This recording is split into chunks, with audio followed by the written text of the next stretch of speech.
Chaque année, on se retrouve le 24 et 25 décembre à faire la fête sous un sapin, en famille ou entre amis. On s'échange des cadeaux, on se fait la bise, on chante, on mange, mais aussi on supporte son oncle raciste, on revend les cadeaux qui ne sont pas plu et on mange comme des gros jusqu'à dormir pendant 3 jours. Mais au fait, pourquoi est-ce qu'on fête Noël le 25 décembre ? Tout commence durant l'Antiquité. À l'époque de l'Empire romain, la population faisait beaucoup de fêtes pour honorer leurs dieux. Et l'une de leurs plus grandes festivités s'appelait les Saturnales. Cette fête, qui se produisait du 17 décembre au 24 décembre, honorait le solstice d'hiver et la victoire de la lumière sur la nuit la plus longue. En échange, la population obtenait du dieu Saturne la promesse d'avoir de bonnes récoltes pour l'année qui vient. Durant ces festivités, les codes sociaux disparaissaient et citoyens et esclaves se mélangeaient. Tout le monde se réunissait autour de banquets, de jeux collectifs ou dans des promenades à travers la ville.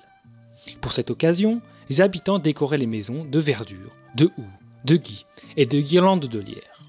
Le 24 décembre, la fête de Sigillaire concluait l'événement. Les enfants y recevaient des cadeaux comme des babioles ou des objets en terre cuite. En plus de cela, les familles organisaient des pique-niques autour d'une galette. À l'intérieur était cachée une fève. Celui qui l'obtenait devenait le roi du banquet et donnait des gages ou des ordres ridicules durant cette journée. Un autre culte du nom de Misra s'est répandit via des soldats qui avaient combattu dans l'Orient. Il avait pour divinité le soleil sous son nom latin Deus Sol Invictus. En 274, l'empereur Aurélien l'instaure comme culte officiel et il construit à Rome sur le champ de Mars un temple à son honneur. Il décide aussi de créer une grande fête le 25 décembre pour réunir tous les citoyens et il la nomme Dies Natalis Sol Invicti. À partir du IVe siècle, la religion chrétienne devient, après l'édit de Thessalonique, l'unique religion officielle de l'Empire romain. Et, progressivement, le 25 décembre devient une fête chrétienne en l'honneur de la naissance de Jésus. La célébration récupère l'ancien nom et enlève la référence au soleil pour devenir Dies Natalis, le jour de Noël en latin. La célébration reprend le même concept que pour la fête du soleil. Le Christ représente la lumière qui vainc les ténèbres. Elle s'ajoute au départ aux autres fêtes romaines pour ensuite les supplanter avec la mise en place par la suite de l'Avent et de la Chandeleur. En 425, Théodose II la déclare comme unique fête autorisée et à partir de ce moment-là, elle va progressivement se répandre à travers toute l'Europe. Fin du 5e siècle en Irlande, 7e siècle en Angleterre, 8e siècle en Allemagne et 9e et 10e siècle dans les pays scandinaves et slaves. En 529, l'empereur Justinien en fait un jour chômé. Dans les pays germaniques et scandinaves, elle va remplacer une fête païenne du nom de Yule et en reprendre par la suite plusieurs de ses codes et coutumes. Elle devient aussi une date emblématique de couronnement, comme celui de Charlemagne en 800 ou celui de Guillaume le Conquérant en 1066. Les coutumes de la fête de Noël vont par la suite se construire à travers les siècles pour devenir une fête populaire durant le Moyen-Âge. Au 5e siècle, l'Église catholique met en place une messe à minuit entre le 24 et 25 décembre. Elle va ensuite ajouter durant le 7e siècle 2 autres messes le 25 décembre, la messe de l'aurore et celle du 25. Une période de jeûne est aussi créée et nommée l'Avent.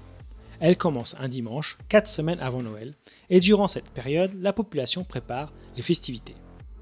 Pendant la période médiévale, d'autres festivités bien plus étranges étaient aussi organisées, comme par exemple la fête des fous, où on élisait divers personnages comme le roi des fous ou le pape des fous. On avait aussi les prêtres qui se travestissaient, dansaient et chantaient de manière obscène. Les villageois organisaient aussi des jeux de hasard ou d'adresse. Quant aux enfants, ils formaient des bandes déguisées et allaient de maison en maison en chantant et en présentant leurs vœux pour recevoir en échange des fruits, des gâteaux ou de la monnaie. À partir de la Renaissance, des crèches commencent à apparaître en Italie dans des églises et des couvents. Elles se répandent ensuite, pendant le XVIIe siècle, dans les familles aristocratiques d'Europe. Époque où Noël devient une fête familiale célébrée à la maison et non plus seulement à l'église. Ce n'est que durant le XVIIIe siècle que les rituels actuels vont progressivement être mis en place et devenir tradition, comme par exemple la création du Père Noël. Durant le Moyen-Âge, la légende de Saint-Nicolas se répand à travers l'Europe avec le retour des croisés du Moyen-Orient. Cette légende a pour origine une histoire un petit peu horrible, celle de 3 enfants qui se perdirent et frappèrent à la porte d'un boucher. Celui-ci leur ouvrit et les assassina, puis les découpa pour les mettre à sécher dans son saloir. Peu après, Saint Nicolas arriva chez le boucher qui l'invita à dîner. Le saint lui demanda alors un petit salé. Démasqué, le boucher avoua son forfait et Saint Nicolas tendit alors 3 doigts pour ressusciter les enfants. Avec cette légende, Saint Nicolas devint le saint protecteur des enfants et on se mit à le commémorer à travers l'Europe du Nord et de l'Est le 6 décembre. Un personnage habillé en Saint Nicolas allait de maison en maison pour offrir des cadeaux aux enfants sages pendant que le père Fouettard, représentation du boucher, venait punir les enfants désobéissants. Dans les pays germaniques, après la réforme protestante, sa célébration fut supprimée et remplacée par le folklore nordique. On assiste au retour des fées, des elfes et des lutins. L'un d'eux, un vieux lutin protecteur des fermiers, va de maison en maison pour distribuer des cadeaux à l'aide d'un traîneau et de rennes. Aux Pays-Bas, un mélange se fit entre la légende de Saint Nicolas et le folklore nordique. Et cette nouvelle création fut emmenée par les migrants hollandais sur le continent américain. Au fil des siècles, ce personnage s'imposa dans toutes les communautés, même au sein des catholiques. Et le Père Noël se mit à distribuer les cadeaux la nuit du 24 au 25 décembre. Sa figure est aussi modernisée durant tout le 19e siècle. Aux États-Unis, un poète du nom de Clement Moore écrit en 1823 le poème The Night Before Christmas, dans lequel il est question d'un Saint Nicolas, lutin dodu et jovial, qui descend du ciel dans un traîneau tiré par 8 rennes volants. Son objectif, distribuer des cadeaux aux enfants. Ce poème va ancrer définitivement l'imaginaire collectif. En Europe, Charles Dickens marque le public anglo-saxon avec Les Contes de Noël, publiés en 1850. Il donne naissance à une imagerie moderne de Noël, et il popularise le terme Merry Christmas.